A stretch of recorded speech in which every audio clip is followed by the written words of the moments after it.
morning, everybody. Welcome to our Wisdom from Bible. So today we will have a new topic. It's about predestination. So first, I'd like to inform or to share to you that the predestination usually is described or is it means that the happiness or unhappiness of people, or the fortune or misfortune, salvation or damnation, or even the rise and fall of nations are occurred or has been occurring because of God's predestination, because of God's will. Ganyan. So, this kind of concept about predestination is confusing many of us, many Christians. Maraming nalilito, ano ba talaga ang Diyos? I even heard somebody telling me that God is very unfair kasi daw namimili siya ng mga isisave at namimili siya ng mga madadam, ganyan, mapupunta sa hell at mapupunta sa heaven. Because of this, because there are a lot of verses also in the Bible which seems to be supporting this kind of concept, that kind of concept of predestination. Pero I'll have to inform you, o kaya i-tell you that there are two concepts of predestination actually. One is absolute predestination, which means that maski ano pang gawin mo, hindi mangyayari kasi yun ang kagustuhan ng Diyos. That is absolute predestination. Meron din naman yung relative predestination na maski gusto ng Diyos, hindi matutupad dahil kailangan na mag-cooperate, dahil meron kailangan isang part na dapat gawin ng another person or another being, kagaya ng portion of responsibility of man.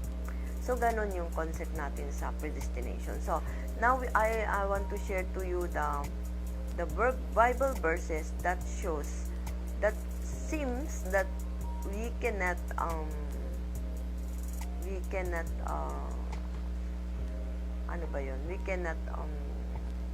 hindi natin pwedeng palitan the destiny that God had given us. Parang ganyan. So, I let us look at the Bible verses. Pero, sasabihin ko sa inyo, even we are sharing these Bible verses to you, which seems to support the absolute predestination, we will also show to you, we will also share yung many Bible verses that supports relative predestination. So yung dalawang concept of predestination na yun yung i-clarify natin ngayon, not during this discussion or during this presentation ng tungkol sa predestination, para hindi tayo malilito. Sige, let us look at the first Bible verse.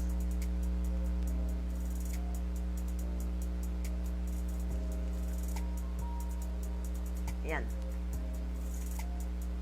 That is written in Romans 8:28 to 30. So let us read it. As we know that in all things God works for the good of those who love Him, who have been called according to His purpose. For those God foreknew, He also predestined to be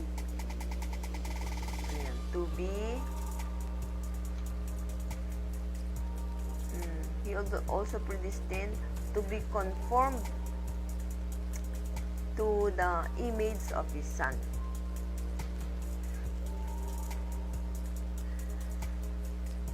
that he might be the firstborn among many brothers and sisters. And those he predestined,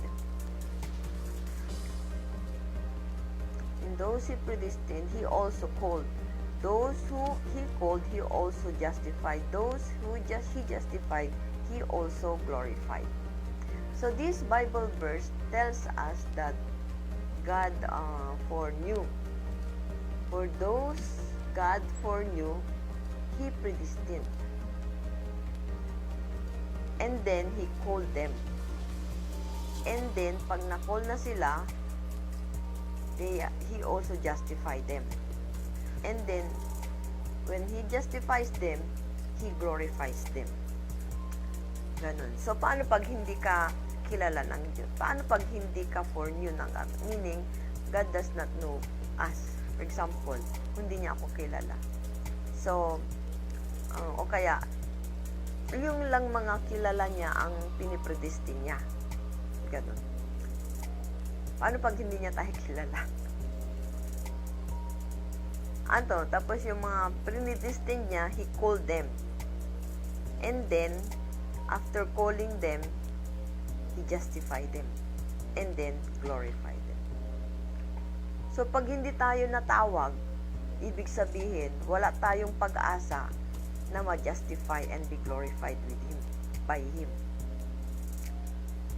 So, dito, yung Bible verse na to, it seems na namimili talaga ang Diyos, no? Meron talaga siyang pinipili na mag-glorify. So, ito yung isa sa mga Bible verses which seems to support that absolute predestination. Now, we cannot alter the destiny that God gave to us. The predestination He gave to us. Ganyan. So, let us see the other verse. Parang dito din, if God called you, automatic justified ka. Parang ganun. Pero let's look at the other Bible verses. Ito. In Romans 9:13-14. Just as it is written, Jacob I loved, but Esau I hated. So this is the story of Jacob and Esau. Sa Bible, si Jacob and Esau, they are the grandsons of Abraham. Diba si Abraham, ang asawa niya si Sarah. Dati Sarai. Ang pangalan pa rin ni Abraham noon, Abram. Tapos naging Abraham.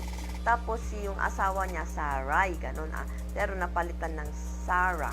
H na yung yung last letter. Ganyan. So, si Abraham and Sarah, they didn't have any child. Tapos si Sarah is already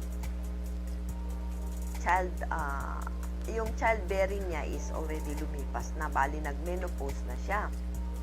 Tapos may dumating na tatlong anghel. Di ba yung we already mentioned this doon sa sa yung The Fall of Man, yung tungkol sa angels, yung they can talk with human beings and we can talk with angels, ganun. So, 3 angels came to Abraham. Tapos sabi niya, narinig ng Diyos yung prayer mo, magkakaroon kayo ng anak. Tapos si Sarah, nandoon sa likod ng door, nakikinig, tumatawa siya. Paano kung magkaroon ng anak? Menopause na ako, tanda-tanda ko na ganun siya. Pero, si Abraham, sinabihan si Abraham ng gano'n. Tapos yun naniwala siya, and then binigyan niya ng pagkain yung mga angels, kumain naman sila, gano'n. Then, totoong nagkaroon siya ng anak. Nabuntis talaga si Sarah. Tapos, ang pangalan is Isaac.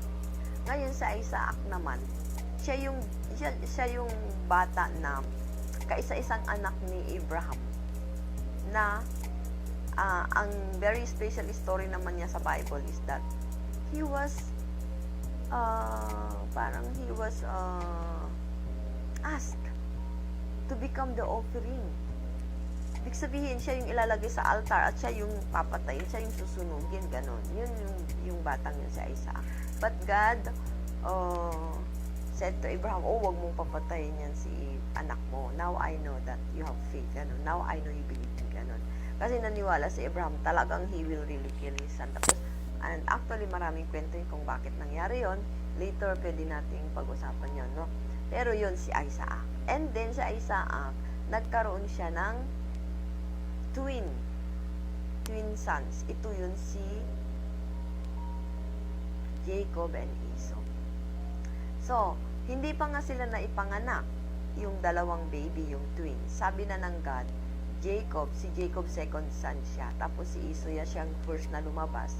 Tapos si Jacob siya yung second. Sabi ng God, Jacob I love, but Esau I hated. Then, what then shall we say? Is God unjust? Ito sa Bible, no? Sabi ganun. What then shall we say? Is God unjust? Not at all. For he says to Moses, I will have mercy on whom I have mercy, and I will have compassion on whom I have compassion. It does not therefore depend on human desire or effort, but on God's mercy. So dito rin, isa din itong instance na para bang talagang pinipili ng Diyos yung mamahalin niya. Hindi pa nga naipanganak si Jacob tsaka si Esau. Wala pa silang nagawang masama or maganda. Minamahal na ng Diyos yung si Jacob na second son. Yung second na lalabas. At ayaw na niya kay Esau. So, dito, sabi ni St. Paul, unjust ba ang Diyos? Sabi niya, hindi. Sabi niya gano'n. Hindi unjust ang God. For he says to Moses, dito na, I have mercy on whom I. So, he will have mercy on whom he has mercy. He will have compassion to those whom he have compassion. And sabi pa niya, therefore does not depend on human desire or effort, but on God's mercy. So, dito rin, pag titingnan mong mabuti ito, para talagang merong kinikilingan ang Diyos. Diba? So, dahil dito sa mga Bible verses na to, maraming naniniwala sa absolute predestination. Tapos sabi natin, baka isa siya sa mga na-save. Okay. Kaya mayaman siya. Parang ganun, di ba? Kaya maganda yung buhay niya kasi God predestined him to be like that. Paano yung mga hirap, palagi na lang naghihikahos, kahig isang tuka, ganon. Ay kasi, sila yung belong to the damned. Maning hindi sila binlines ng God. Ganon yung iisipin natin because of these things. Kasi sabi niya, I will have mercy on whom I have mercy. I have compassion on whom I have compassion. Diba? So, ito rin, itong Bible verse na to, it can confuse us. Kasi, sabi naman dun sa ibang Bible verses, sabi niya, knock and it will be open. Seek and you shall find. Diba? So, kung ganun yung mayroon ding sinasabi si Jesus Christ na, knock and will be open. Ibig sabihin, if I really knock, God will open. Ibig sabihin, hindi lang sabi kasi niya, therefore, it does not depend on human desire or effort. Maski mag-effort pa, kung mag-effort pa ako na magkatok, dapat sabi niya, it will not be open. Pero sabi niya, knock and it will be open. Seek and you shall find. Ask and it will be given unto you. So, bakit ano yun? So, basta itong Bible verse na to, ito yung pinagbabasehan natin. Pinagbabasehan ng mga theologians na merong absolute ang predestination ng mga tao na hindi na maa-alter. Kahit pag gustong-gusto mong maging masave, kung hindi ka destined to be saved, you will be damned, you will go to hell. Ang ganyan. So, ito yung isang Bible verses. But, sinasabi ko this seems to support absolute predestination. See, so another Bible verse. Let's look at this one. Ito. Romans 9, Romans 9:20 to 21. Sabi niya ganun. But who are you, a human being, to talk back to God? Shall what is formed say to the one who formed it, why did you make me like this? So, sino ba daw tayo na mga human beings na magtatanong sa Diyos, bakit mo ako ginawang ganito? Bakit ganito yung hindi ako maganda? Parang ganon. Bakit yung iba gwapo, yung iba, na ako naman pangit, parang ganyan, di ba? So, bakit mo ako ginawa ng ganito? Sabi ni St. Paul, bakit? Meron ba tayong karapatan? Natanungin ang Diyos ng ganun? Sabi niya ganun. Ano ba yung sabi niya dito? Shall what is formed say to the one who formed it, why did you make me like this? For example, gumawa ako ng hot cake. Tapos, pinorma ko siya ng heart. O kaya pinorma ko siya ng square. Square na hot cake. Pwede bang magtanong sa akin yung hot cake, uy, bakit mo akong ginawang square? Bakit mo akong ginawang bilog? O ano, ganun? Parang ganun. Di ba hindi pwedeng magtanong sa akin yung hot cake ng ganun? Bakit ganun yung forma? Bakit ganun yung lasa ang ginawa ko sa kanya? Bakit nilagyan ko ng choco? Ganun. Di ba? So, sabi ni St. Paul,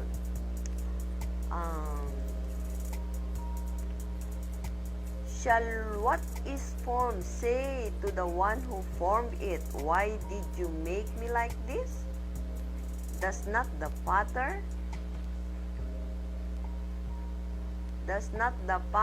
have the right to make out of the same lump of clay some pottery for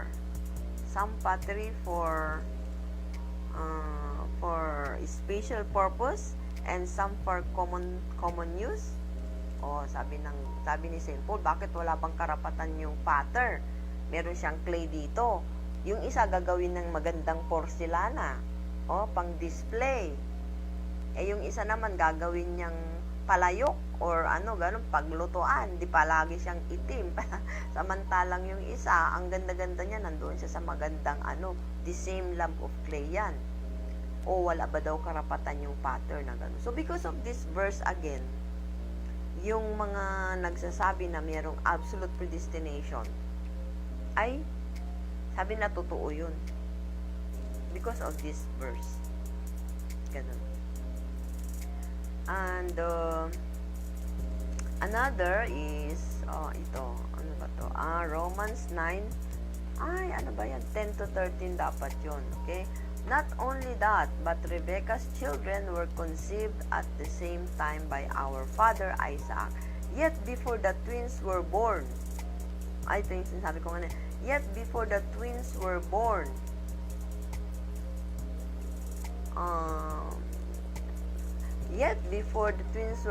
or had done anything good or bad,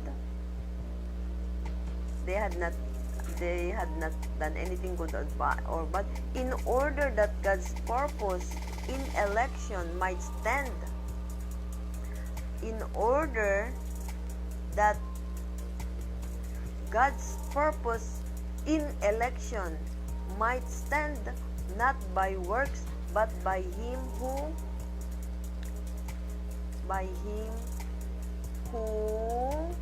calls. She was told, the older will serve the younger. Si Rebecca yun. Rebecca was told, the older will serve the younger, just as it is written, Jacob I love, but Esau I hated. So ngayon, dito, medyo may makikita tayo dito na sabi niyang ganun, in order that God's purpose of election might stand. So, bali, ganun ang ginawa niya, ganun ang sinabi niya na the elder must serve the younger, at saka sabi niya, I love Jacob, I hate Esau, because he has some kind of selection, meron siyang sineselect so that the purpose of election might stand. Pero dito, this is also another verse that is telling na parang it seems that absolute predestination is the true predestination. Actually, true yan siya. Tama din yung absolute predestination, tama din yung relative predestination. Depende yun. Meron yung depends. Ganun. So these are the Bible verses na seems to support absolute predestination. Talagang nagsusupport siya sa absolute predestination, pero hindi nga yun yung hindi lang nga yun yung predestination ng Diyos. Meron din siyang tinatawag na relative predestination. Yung relative predestination naman, merong responsibility yung ibang tao. Sabi dito kanina, not by man's effort, but by God's mercy. So merong ding reason yun kung bakit may ganun na mga Bible verses. So yung relative naman, we will show the many Bible verses regarding the relative predestination. Kasi kagaya ng example ko na lang ngayon, no, yung death ni Adam and Eve. Sabi ng Diyos, do not eat the fruit because if you eat it, you will die. Absolute ba yun? What do you think? Absolute ba na predestined si Adam and Eve to die? To eat the fruit? Talaga bang plinano na ng Diyos na kumain sila ng prutas at magkasala? Yung salitang ganon? Do not eat the fruit of the tree of knowledge of good and evil, because if you eat the fruit, you will certainly die. Nagsasabi ba siya ng absolute predestination? That Adam and Eve are predestined to eat the fruit? Di ba hindi? No. Kasi, mayroong responsibility sa Adam and Eve to believe and obey the words of God. If they believe and obey the words of God, hindi na sila namatay. They should have matured to perfect man and woman and become the first true ancestors of humankind, giving life to all people. Kasi sila yung tree of goodness at saka tree of life.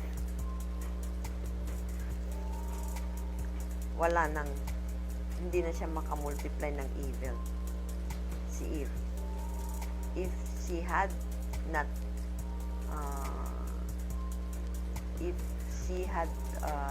overcame the temptation of eating the fruit. So yun, yung mga ganong situation, hindi yun absolute, di ba? Hindi siya absolute. So may mga instances na absolute ang predestination ng God. We will clarify all of this para hindi tayo nalilito. Kasi dahil sa kalituan natin, minsan naniniwala na tayo na dahil yung mga yan ay pupunta sa hell, so let them, pabayaan mo na lang sila. Parang ganyan. Hindi na tayo yung tutulungan yung iba. Kasi ang paniwala natin, ay yan yung destined na silang ganyan ang buhay nila. Ganun, di ba? Kaya, yung iba din, dahil sa paniwala na ganun, dahil may mga Christians that are advocating this kind of absolute predestination, yung mga estudyante, nagiging atheist. Alam niyo ba, yung atheist, not believe in God anymore. They don't believe in God anymore after listening to this kind of absolute predestination na doktrina. Sabi nga nila, ay, very unfair pala ang God. Wala naman sigurong God. Bakit sinasabi na God is good? Oh, bakit ganun? Kung ayaw niya pala sa akin, maski ano pang gawin ko, walang mangyayari lahat. Lahat ng effort ko, wala. Kung gusto kong pumunta sa kanya, kung ayaw niya akong lumapit sa kanya, wala din mangyayari doon. Di ba ganon? So, some of these students became atheist. Hindi na naniniwala sa Diyos. After studying the Bible. May ganun. May ganun. So,